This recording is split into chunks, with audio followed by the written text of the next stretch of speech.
La commission Stop Vol de la FFMC et Moto Magazine vous présente dans cette vidéo comment stationner, comment attacher votre moto et comment vous prémunir contre le vol.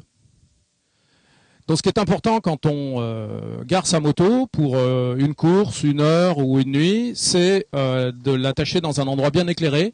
Surtout ne pas la mettre dans un endroit désert dans lequel les voleurs pourraient avoir du temps pour détacher et emmener la moto. Donc l'endroit ici est tout à fait adapté pour pouvoir attacher la moto dans de bonnes conditions. On va vous montrer avec une chaîne comment attacher correctement sa moto.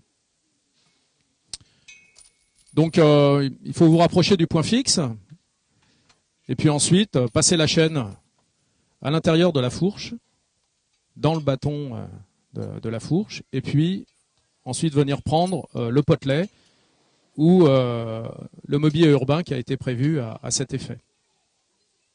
Alors, une deuxième façon d'attacher sa moto, donc avec un U. Bien entendu, chaîne et U doivent être donc certifiés par la norme NF et recommandés par donc la FFMC. Hein. Donc souvent pour des motos sportives, bon, c'est plus facile d'avoir un U qu'une chaîne. Ça pèse moins lourd et c'est aussi résistant. Maintenant, on va vous montrer ce qu'il ne faut pas faire. Lécher la chaîne reposée par terre.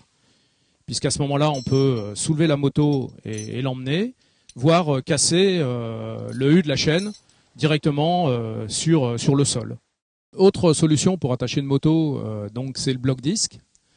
La FFMC et Stop Vol ne recommandent pas ce type d'antivol. Hein. C'est facile de soulever la moto, de l'emmener, voire même de casser le bloc-disque. Alors un scooter est plus difficile à attacher à un point fixe, parce que les roues sont plus petites, donc souvent il y a moins de place.